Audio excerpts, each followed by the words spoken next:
Assalamualaikum. Saat ini kita ada di RW 13, Kelurahan Manjalega. Kira-kira ini kita ketemu siapa ya? Dan kira-kira apa yang mau dibahas? Tampak seru di kelurahan ini karena banyak sekali potensi seperti halnya mutiara yang belum diasah, sehingga mungkin sama-sama kita mengasahnya hingga mutiara tersebut bersinar, mengkilap, dan dilihat banyak orang. Assalamualaikum.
Dan ini adalah di lingkungan RT 1 Kelurahan Manjalega Alami Asri.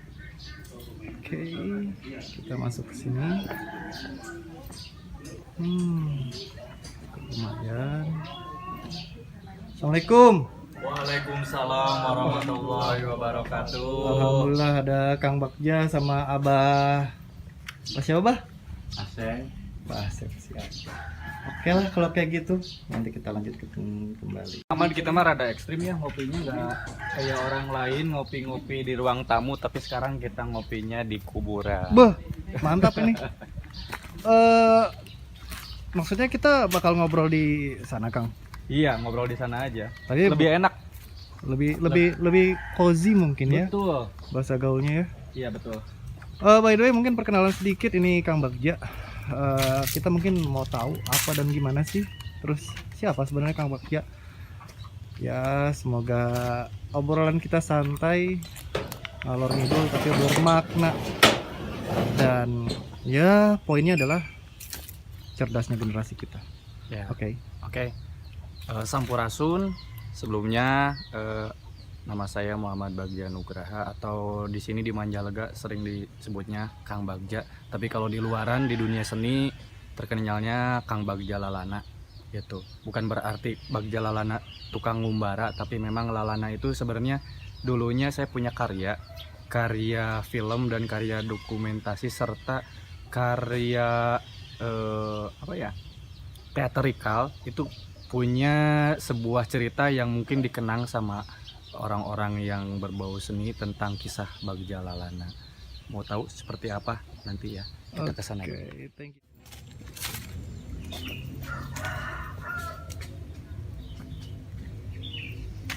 Ya, cukup cozy rupanya tempatnya kan. Oke. Jadi kemana? Mulai? Mangga sok. Sudah, kita mulai aja. Tadi yang kita bilang ketemu Kang Bagja. Kang Bagja mungkin banyak orang yang belum tahu sih Kang Bagja ini seperti apa dan bagaimana, kontribusinya apa, atau memang hanya sekedar ada kepentingan atau apapun itu. Mungkin bisa dicek and recheck langsung sama orangnya. Assalamualaikum, kita buka aja langsung ya. Waalaikumsalam warahmatullahi wabarakatuh. Mangga Kang Bagja, tapi sebenarnya itunya dibenerin dulu. Oke. Sampurasun Sadayana. Saya bahasanya gimana ini? Bahasa Indonesia campur atau seperti apa, Pak? Mau Sunda mangga, jadi masalah. Kita bahasa Indonesia campur aja ya. Campur biar saja. enak. Jadi perkenalkan sekali lagi, Wasta Simkuring Kang Bagja lalana asli nama sanes orang Manjahlega Pak. Asli nama orang Gatot Subroto di Jalan Binong Jati. Oke. Namun abi teh kadieu teh kumargi istri di dieu ayeuna Jadi teh ada pernikahan ya. 2015 terus di dieu tapi salaras nama ti 2010 terus di Manjahlega sanes di dieu tapi itu tempat panongkrongan. Kapungkur abdi kan sakolana di SMK 10 caket di Cijaura dan kan kadieu teh tempat aman, tempat nongkrong. Alasan abdi teh lulusan S1 Sarjana Karawitan di Sarjana Karawitan. STSI Bandung nu aya nama janten ISBI Institut Seni Budaya Indonesia. Tahun seberapa tuh? Abdi lulus teh 2014. Punten dipotong Kang. Tadi wasta teh naon artina Kang? Mungkin banyak orang yang belum Wasta paham. teh nami abdi wasta langkung lembut. Oh, jadi bahasa Sunda itu ada memang tingkatannya Ada dan wasta tingkatannya. adalah yang paling lembut. Ya, Oke, siap. Dan tadi lanjut setelah di ISBI tahun 2014 itu jurusan apa Kang? jurusan Karawitan. Sebenarnya saya berkecimpung di dunia budaya itu dari sejak SMP Pak. SMP kelas 1 itu saya sudah belajar dan saya sudah mengisi di 4 hotel. Kalau dulu ada Savoy Homan itu SMP loh Pak, itu Savoy Homan. Kalau sekarang tuh Air Royal tapi dulunya Hotel Panghegar. Terus ada lagi yang di Jalan Setiabudi itu ada Hotel Permata dan satu lagi itu ada Hotel Padma. Nah itu Dapat mah? Padma itu yang di Ciumbuluit. Iya. Yang si non lantai nate lantai 7 nate lain kaluhur tapi ke handap. Pokoknya top markotop lah. Top Markotop. Pokoknya semua tempat di tanah kita ini top markotop. Ya. Kalarasan pun bapak teh salaras nama itu ge tokoh lah.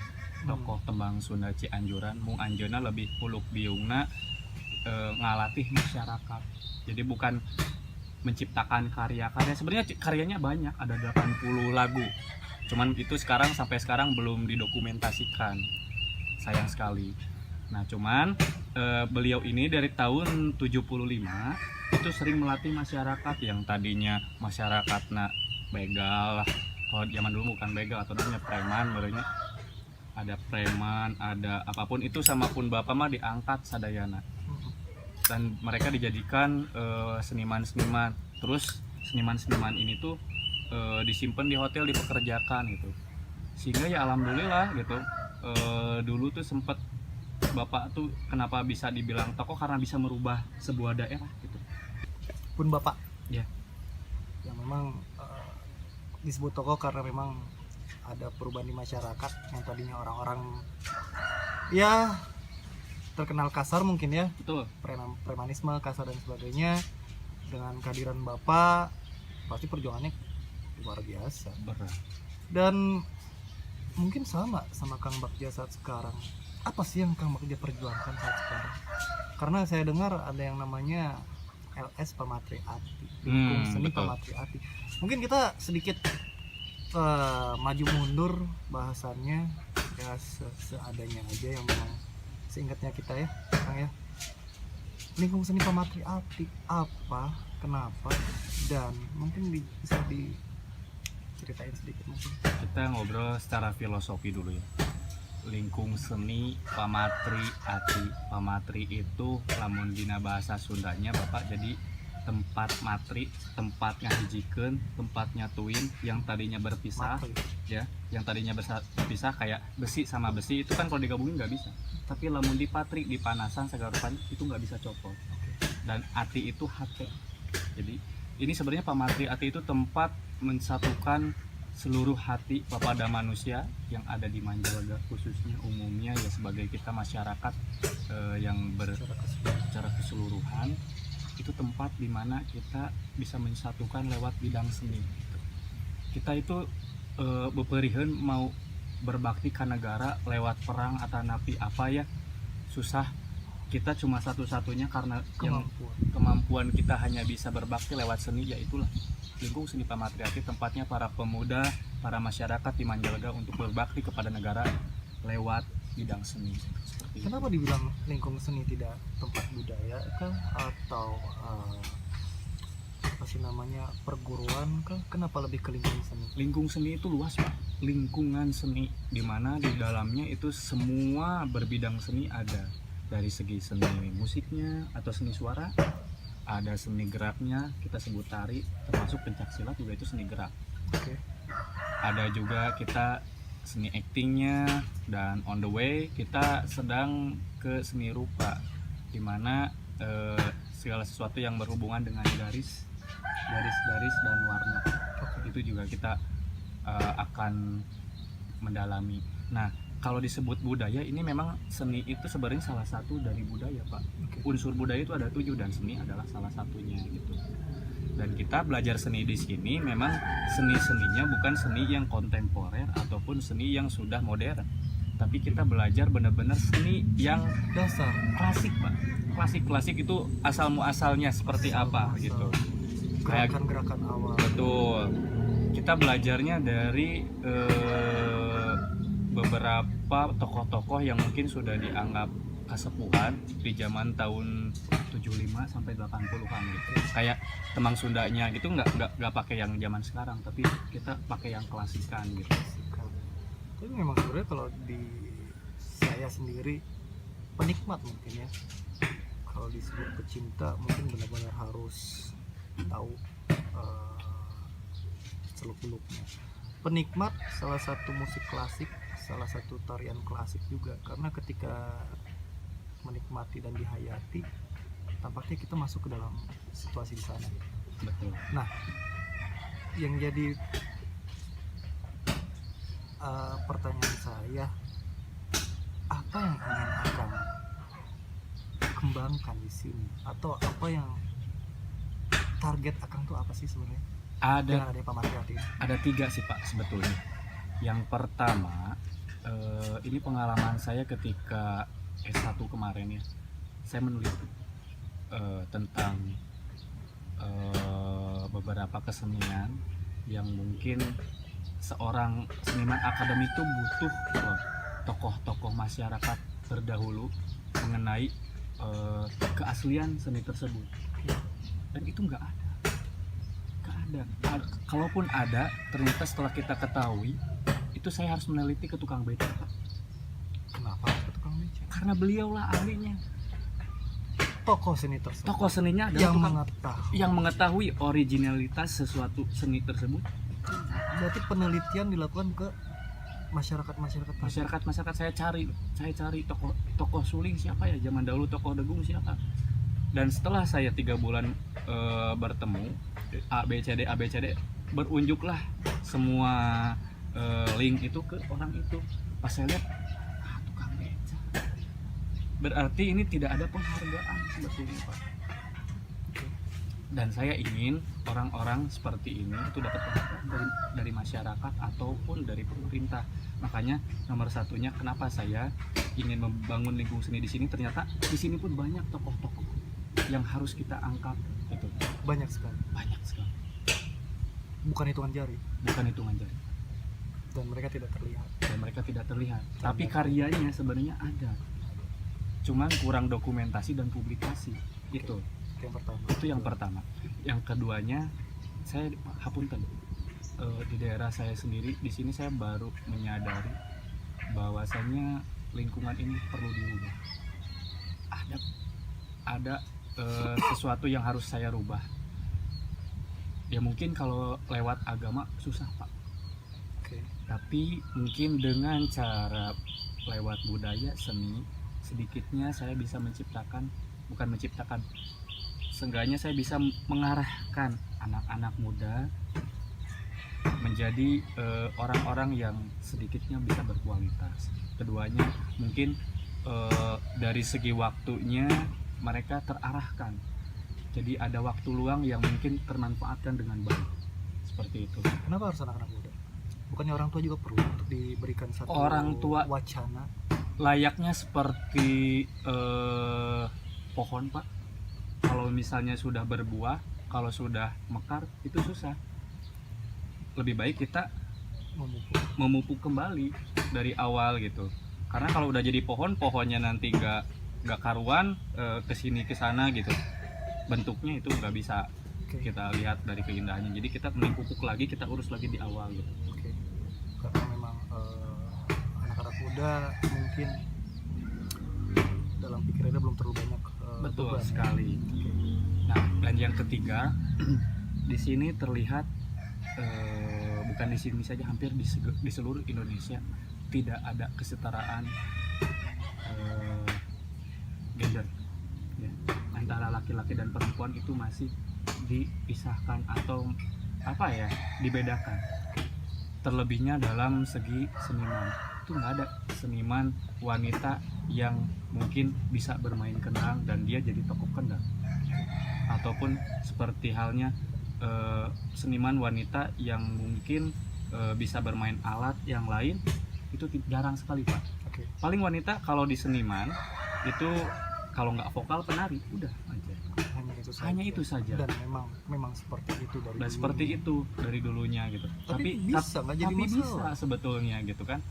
Apa mungkin ada salah satu hal yang memang harus kendang seorang laki-laki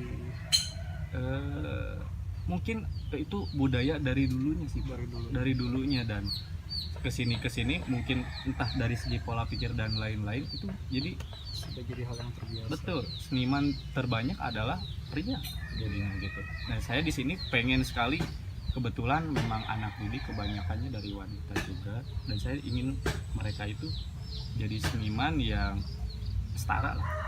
Dan saya pun memperlakukan mereka nggak seperti kamu perempuan, kamu laki-laki, kamu harus ngangkut gamelan, yang laki-laki, yang cewek mah nggak usah ngangkat yang kecil-kecil, nggak.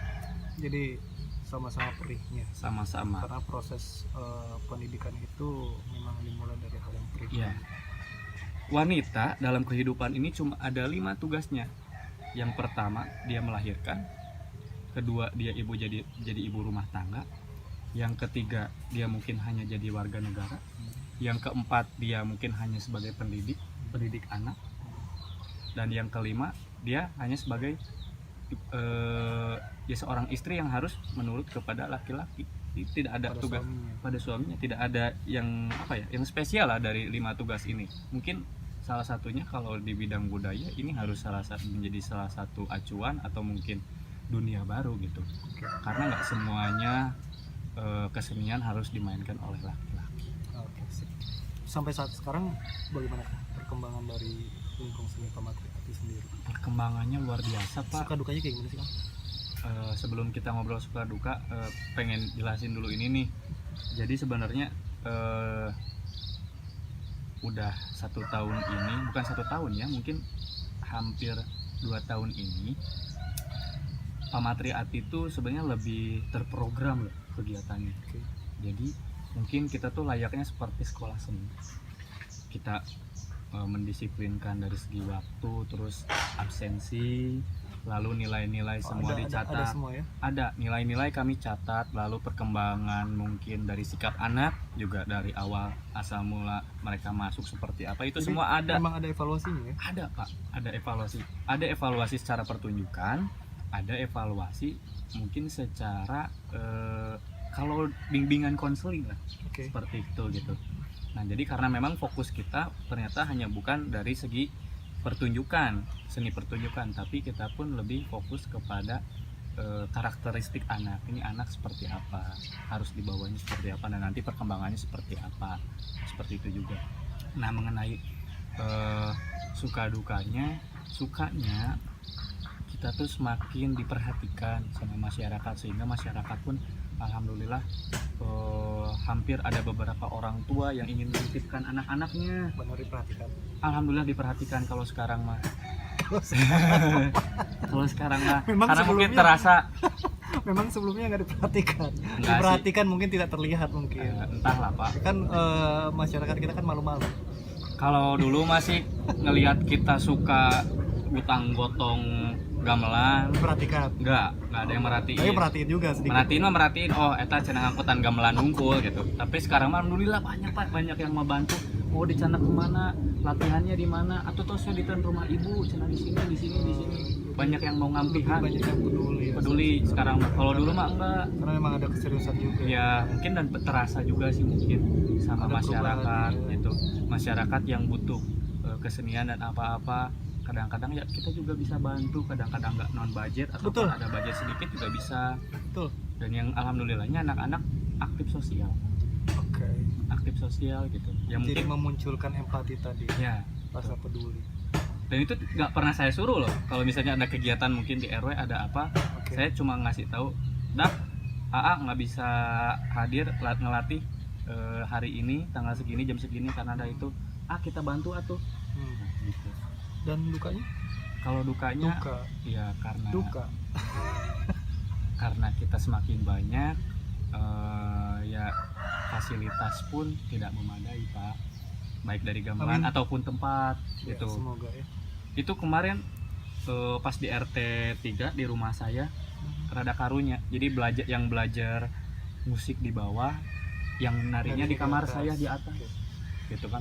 Nah saya nggak tahu nih, ada kemungkinan setelah lebaran karena kita akan buka lagi tahun ajaran baru, otomatis ini anak-anak bakal nambah lagi. Ya, semoga ada satu tempat yang memadai. Ya, kita sama-sama bagaimana membuat lingkung seni ini semakin maju. Setidaknya itu tadi Kang, 3 nakang di mana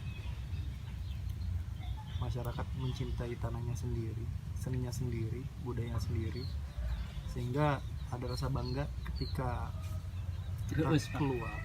Rasa reus. Reus itu apa sih? Reus itu bangga. Kalau bangga di masyarakat itu susah. Ya, rasa reus. Reus ya. Oke. Jadi biar ada rasa reus seperti yang kata Kang Bagja tadi, karena ya mungkin sebagian besar dari anak-anak kita generasi sekarang terkadang ditanyakan budaya sendiri, seninya sendiri pun mereka tidak tahu. Mungkin satu waktu saya akan coba tanya berkeliling mungkin ke masyarakat, khususnya anak-anak muda mengenai seni budaya, apakah mereka masih paham atau mereka hanya paham hanya gadget saja saat sekarang. Tidak jadi masalah kita mengikuti perkembangan zaman, tapi minimalnya kita tetap tahu asal muasal. Sepiti rasaku maki dimanja lega,